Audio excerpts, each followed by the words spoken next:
While we are vastly approaching for DZBT06, and I'm recently helping prepare MCrafter 3000 for his Muay Thai Championship Cup, and playing quite a fair bit of local tournaments, we've realized that actually there's a conversation I really would like to have with you all. And last but not least, I want to possess all of you. Hey, what's going on, guys? I'm Mr. here. Today I am back to talk about this is Demonic Stealth Dragon Shiranui Oboro in DivineZ again for a second time. And I'm doing this video with a very heavy heart, but more of fear actually, because this video I really want to talk about how Shiranui has somehow managed to survive 4 banlists. Like, Shiranui just got hit again, for those of you who don't know, and it was actually a pretty devastating hit. They actually managed to lose their strongest card, which was Furai, to 1. So you can only see one of him now. But despite this, right, their strongest card hit to 1, Shiranui is still consistently topping at WGPs. Tokyo, I think Nagoya is also gonna do pretty well if you ask me. And other countries as well that I've seen across Southeast Asia. And I just think it's horrifying. I just think that, in my opinion, this is a really terrible state to be in, that 1 year in, you just cannot keep this deck down at all. So today, I'm going to show you an example of a list that personally I've been playing, and I may just bring this to my own WGP if I'm desperate. The questions I will be asking in this video will be, what does Shiranui look like today, and how exactly do you stop it? Because I understand that, a lot of people are still wondering, how can I beat Shiranui? And I don't know, but I hope by going through this deck card by card that we will be able to reach a stronger understanding. Just to segue here as well, I will put the links in the description for my previous Shiranui deck profile, the one that I did for the previous band list. Although that video is technically now illegitimate, I'm still going to leave it there because it is a good foundational point for those of you who have not heard about Shiranui. Somehow, I have no freaking idea. You should have heard about this by now. Secondly, I'm also going to put links in the description for the 2 new Strike deck sets, which will be Harri and, of course, my eternal beloved Nightrose Sama. And yes, now I have the SP of her, because every time I show her now, I'm just going to bring something new, because I have so much disposable income that I took a mortgage. So there you go. Links in the description for the Nightrose Encyclopedia. Please read it. Please, I beg you. I spent so much time on it. And also the Nightrose deck profile as well, which has a different list than the meta list. So I hope you guys find it interesting. And Harri as well. But nobody cares about Harri, so that's fine with me. I will also link in the description below for channel membership as usual, and my DivineZ Explained, because there's a chance that if you are watching Strike Deck Set videos, you're probably an old person and you don't actually know what energy is. So there you go. Okay, so that's all my links done. I just wanted to get out of the way, compulsory. Okay, let's start. The right line is exactly the same, nothing has changed. Very sad, that is the truth. Now, we already know what they all do. Maroi is still Maroi, he's irritating piece of shit. Then you write into Seizui. Seizui is the crest guy. So you know what the crests do. I don't have to say it much. Very, very easy is that you basically give the dominated units another 5, but they lose their abilities, right? So in premium, you know how they always brag about, hey guys, so much skill. But if you play the crested spam version of Shiranui, you just give yourself more umbaga bunga numbers, but you call yourself intellectual. Ironic, I know. And then the final skill is obviously that for every face-up card in the G zone, your front row gains 5. It's your typical, crest thing, so not much to really talk about. But again, Seizui is a whopping, I think, 4,000 yen right now. Just because we finished premium in Japan, which was 128 people. And I don't even think Shiranui was like that big of a deal anyways, but okay, who cares, right? Who cares about premium? Here to talk about standard, and why standard may be dying. Then we have Genkai. Genkai, when rolled upon by Shiranui, you can call this card to Rearguard Circle and so charge 1, and if you want, you can choose one of your opponent, you can choose one of your opponent's Rearguards and call it Rearguard Circle. So basically you give them a false revive so that you can possess someone. So there is no actual counterplay to denying Shiranui besides the ladder. Okay, I'm going to say that just so we're all clear. As long as they have Genkai, there is no real way to deny. Unless you open ladder, there really is none.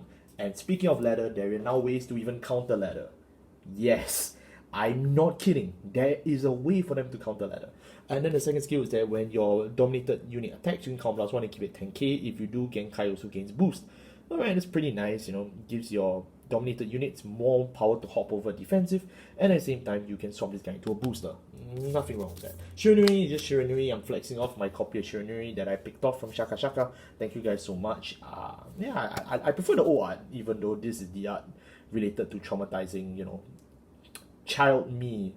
Yes. But other than that though, yeah, it's just a typical Shiranui skill. I'm not even going to describe it. If you've never read this card, please just Google it, I swear. You'll do me a better favor.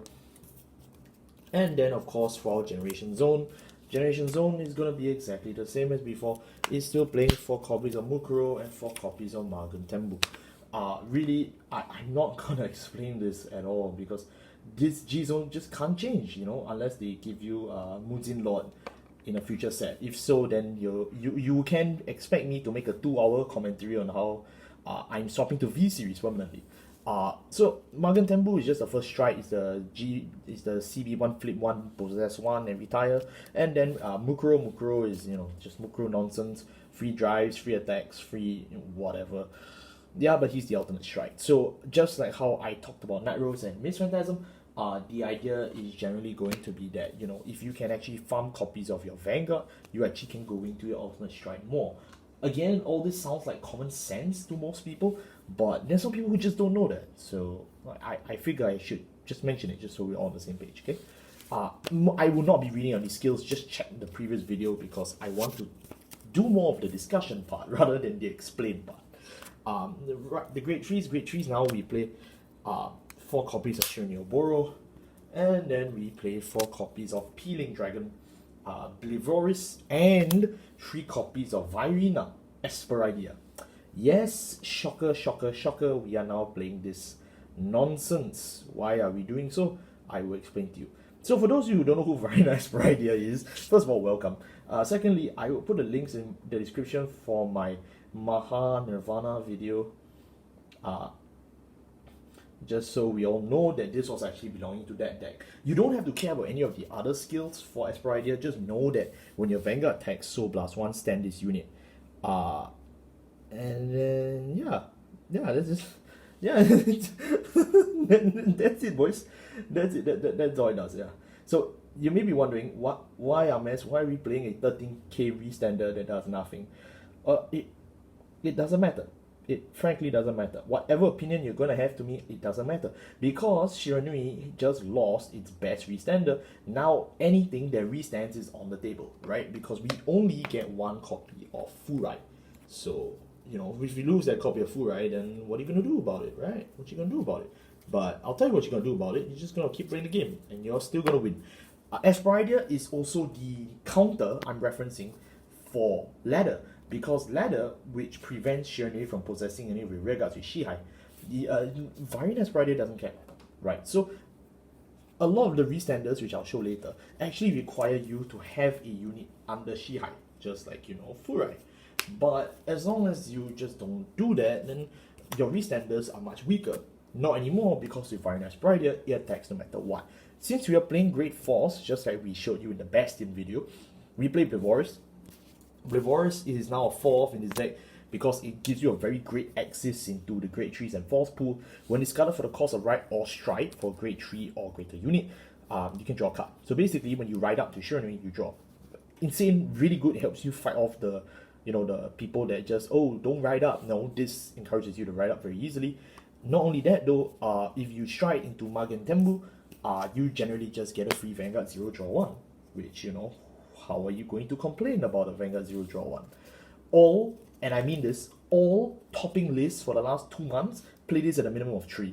So that is already huge warning to how Shiranui is actually pivoting away. And the second skill is when placed on the Vanguard or Guardian Circle, reveal a grade 4 on your hand, or if your Vanguard is grade 4, get these effects. It's either a 15k shield, or you retire one of your opponent's rear guards and it gains 5. So it's either a free spot removal for some godforsaken reason, or it's a 15k shield when combined with Esperidia. I cannot describe to you how insane that is. This card literally does everything every turn on demand. It's a shield, it's a snipe, it's a draw, it's a everything. So it's really disgusting how they allow this to happen. But then again, this is not Shiranui's fault. Yes, this is not Shiranui's fault. And I will describe that later in the video. Okay, so Just want you to know. Last but not least, we play 4 copies of Shiranui Oboro right now.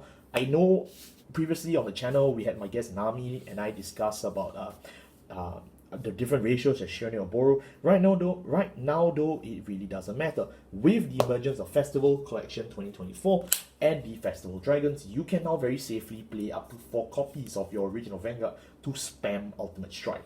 It's stupid, it's dumb, it shouldn't be allowed, but here we are. Alright, moving on to our grade 2s. Our grade 2s, we play Genkai.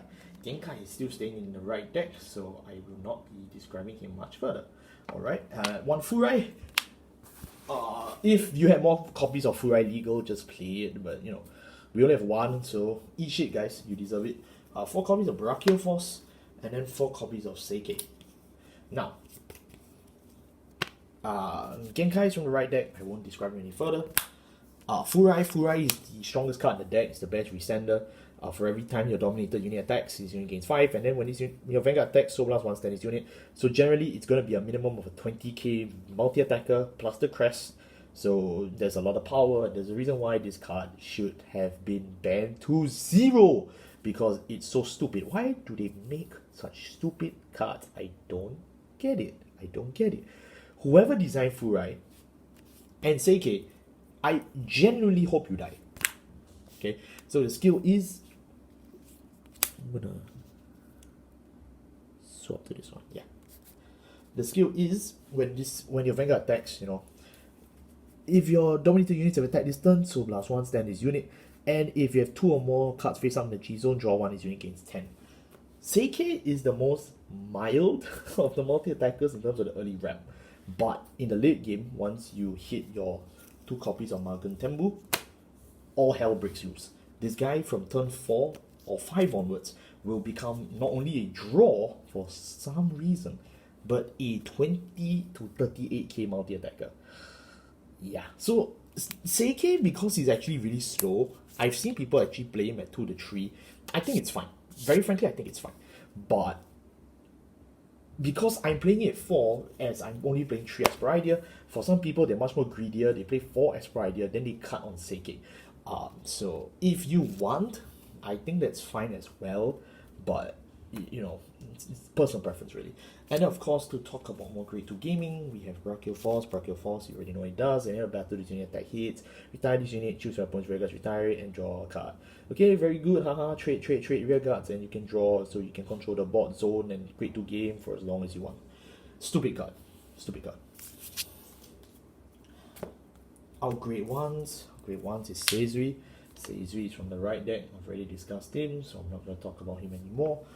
We play 4 of our perfect cards. This is Utsuroi. Utsuroi was recently reprinted as a promo, so thank you very much for reprinting it after I needed it, because Shoujo Doji is already dead and gone, but this guy is still around.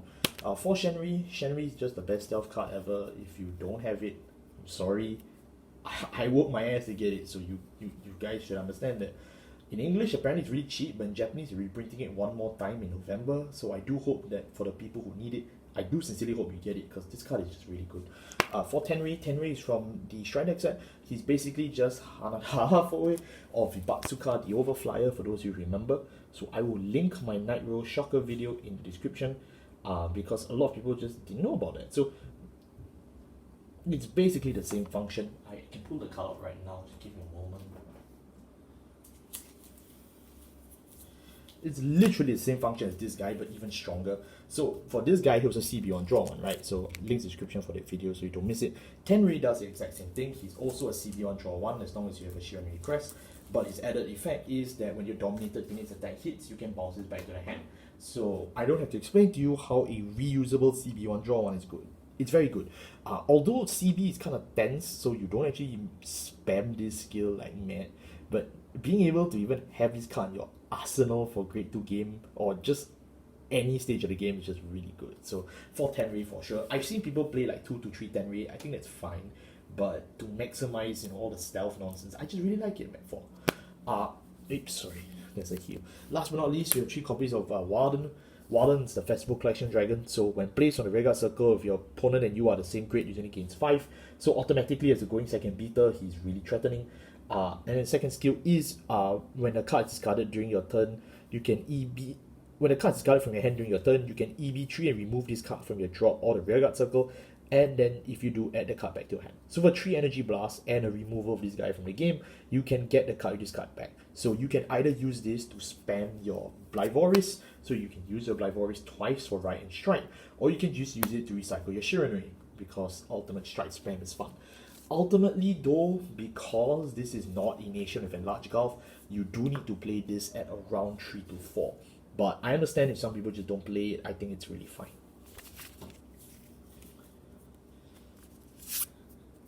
Last but not least, our grade zeros. Our grade zeros is Madoi. I've already covered Madoi, so I'm not going to talk about him any further. And then for our grade zeros, we play for heal. 1 blue OT. Shiranui got hit from the red OT, so good. But this one's also pretty irritating. It's a +1 crit and a recycle 1 from drop. 7 crits. We don't actually need crits. 4 fronts. Restanders for days. And now that I've covered the whole Shiranui deck, it's time we talk about it. Firstly, how is this deck still alive? The deck is still alive because a lot of its key parts, while dead, have been easily replaced. And that's because of the fact that Shiranui not only gets direct support, it gets indirect support from Dragon Empire generics. A lot of the cards right now fulfill double purposes. Blyvoris, Esper Idea, and even faithful cards like Brachial Force, all copies of Warden, all cover up the spots very easily. The Dragon Empire generics definitely cover his ass really well, and it sucks because this guy benefits more from generics than Chronojet, right? But that's not the only thing. There are a few cards as well that I didn't cover in this video. One of them is Fawn and Revoltis. Fawn and Revoltis is a very good card that you can actually spam Shenri with for the cost of 1 counterblast. That's also a very popular card that's played, but I didn't use it because I find Fawn and Revoltis kind of restrictive. We also didn't talk about Farhat. Farhat is the gun cycler for Dragon Empire, so generally it's I guard 1. If you guard it or discard it for right, you CB1 or EV3 and draw 1. So it just helps you dig through the deck even further. I didn't play that because it collapses, it clashes with Warden, but you know, it's really good. All these good generic options they can just use to just dig through the deck and search through the pieces and get everything they need. It's almost as if they were never hit by a ban list. The slots you remove from banning key cards, they put in other cards to cycle to search for them, right? And that's not all. That really isn't all. Last but not least, Shiranui is still getting support in the future. Why do I say that? First and foremost, you know, we already have a tournament promo for Shiranui, which allows him to call stealth cards back from the drop. If you have 1 copy of Full Right, you just revive it from the dead. Nobody will bat an eye. Not only that, we have future support in DZBT06, DZBT09, DZBT12. You know, it's going to keep happening where Shiranui is going to get support in the future, and every time he gets support, we need to be worried because this deck has just never changed.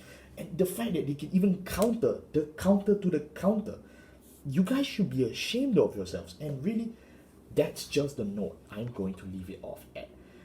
I don't think that Shiranui is the best deck in format. I don't think that Shiranui is the end of Vanguard or, you know, time to swap to Premium or V. No, I don't think so. I just think Shiranui is going to be a perpetual Tier 1 to Tier 1.5 deck for the rest of time until this format reboots. It's very sad, it's very unfortunate though, because I don't think this deck deserves it, very honestly, but the staying power is proven because of how easily it meshes with the generics and how once in a while future support will just keep this guy alive on live support, right? It's not like Messiah who needs custom cards to pump up. It's not like Nightrose who needs to wait 5 turns to do anything. Shiranui can get his ass dancing as early as turn 1. Very frankly, I just don't know what to feel about that. Thank you so much for watching. I'll see you next time. Take care.